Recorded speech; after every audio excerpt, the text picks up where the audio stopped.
All right, we're coming in on the last couple of 15, 20 minutes of this webinar. We're going to talk just briefly on scams, fraud, and identity theft. And we're going to take a couple polls again, just to kind of mix things up here. So if you are near your computer and you're able to, I'm launching another question here for you. We're going to take a second to go through these. There's some questions on scams, fraud, and identity theft. First question, what is the number 1 fraud committed on social media? Are we looking at investment scams, romance scams, or online shopping? So I'll give people just a second to take a look. This one you can't pick every one you want. I gave you all multiple choice last time. This one you have to choose one. It looks like I have most people in here, so I'm going to go ahead and end it and share our results. So we thought 33% investment scams, only 1% thought romance scams, and most of us thought online shopping was the number 1 scam. It is actually investment scams. And that includes, I need us to share this with our kids, that includes Bitcoin and cryptocurrency. So we need to be aware that there are a lot more people out there targeting people of all ages with investment scams. Get rich quick, high return, low risk. Just remember, if it sounds too good to be true, it probably is.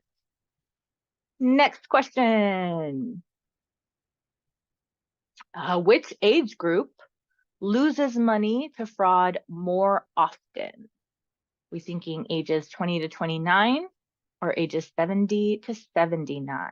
Which group loses money to fraud more often, more frequently? They report fraud the most. Awesome. I think I have everybody. I'm going to go ahead and share what we got. This was tight, 50-50. I love it. 10 people, 50-50. Okay, so it's kind of a tricky question.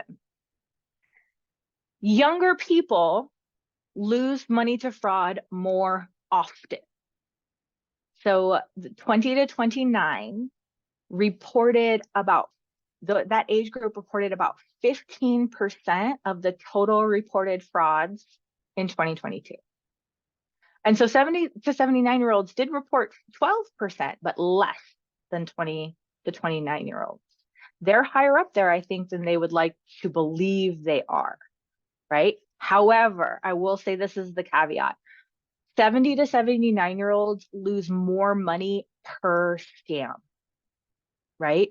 So they're what they're taken for is a bigger dollar amount, but it's happening more frequently, smaller amounts, but more frequently to younger people. And this is only people that are reporting, right? Because I think I would be embarrassed if I had knew that I had been scammed. I don't know that I would report it, but the only way that we can, get these bad age actors out of the system is by reporting them. So really interesting. I think it's important for students of all ages to know that, youth does not protect you from scams. Next one, last one. How many minors, we should have this one launched now. How many minors have their identity stolen?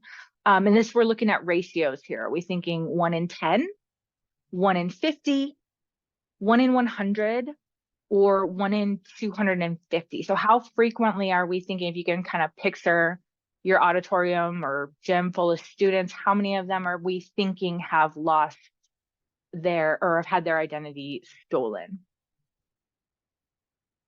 I still got my thingy is moving here. So, all right, let's go ahead and share the results from this one. So we had people choosing 1 in 50 and 1 in 100. And you guys nailed this one if you picked 1 in 50. So we're looking at 1 out of every 50 minors, 18 and under. That's still a lot, are having their identity stolen. So protecting personal information is something I think we're seeing folded into computer science technology classes a lot more now. But I hope that we kind of demonstrated with the digital spending and the dark patterns part that they are going to face this issue literally their entire lives, where there's only a portion of my life that I've had to worry about this. thank you for participating in the poll. Let's wrap up with just a few great lessons on scams, fraud, and identity theft. And I could do a whole unit on this. It is really important, but I try to just cherry pick my favorites here. So this is a lesson called Don't Be Scammed. It is part of the Financial Fitness for Life high school curriculum for the Council on Economic Education. Again, I think that with adjusting your expectation to meet your grade level, I think middle schoolers could absolutely participate in this lesson. They actually might be able to participate in some of these descriptions. All students will, without having to look them up. I think they would recognize them. So this lesson has two different parts. One part has, as you can see up at the top here, they have types of scams. Students go through and research descriptions. They also include where to report this type of scam and ways to avoid being a victim. And that is why I just really love this lesson. There's those components I think are missing a lot when we talk about scams, because we gotta report them. It's kind of like dark patterns. If you don't report them, and shame the company in that case, or if you don't report it, like it just continues. So empowering our kids to not be victims by adding on those two columns. I love it. And then the second part of the lesson are these scenarios that the instructor would read, and then the kids could kind of determine, oh, is this a scam? Is it not a scam? And what gives you the clues? What context clues are we using to determine yes or no? And I have this example number 4 because this one is sadly so common. So it's late and Sam receives a phone call from his grandson, Sean. The connection is bad. So Sam has a hard time understanding his grandson, and he realizes he's been arrested and is in jail and needs money for bail. And of course he wants to help. So his grandson tells him to go to the drugstore and buy 2 $500 gift cards and where he can mail them. And I was just in a training when they showed a video like this of a grandparent who had been scammed by a bad connection. My grandson's in jail. I have to help.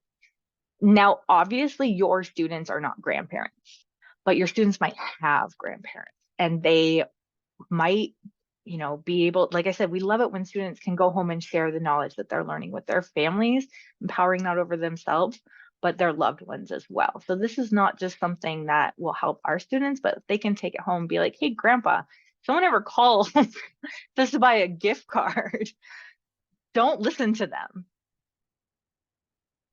This lesson will be PDF. You'll have access to it in your resource packet that you get in your email after this, but it is not linked, just so you know. And then, of course, we have lessons here. I'm great at listing lessons. They say, my economist friends tell me that if you give people too many options, they won't choose anything. And I know I'm giving you a lot of options here, and I really hope that doesn't deter you from just clicking on one and giving it a go. I really did try to pick just the best of the best activities.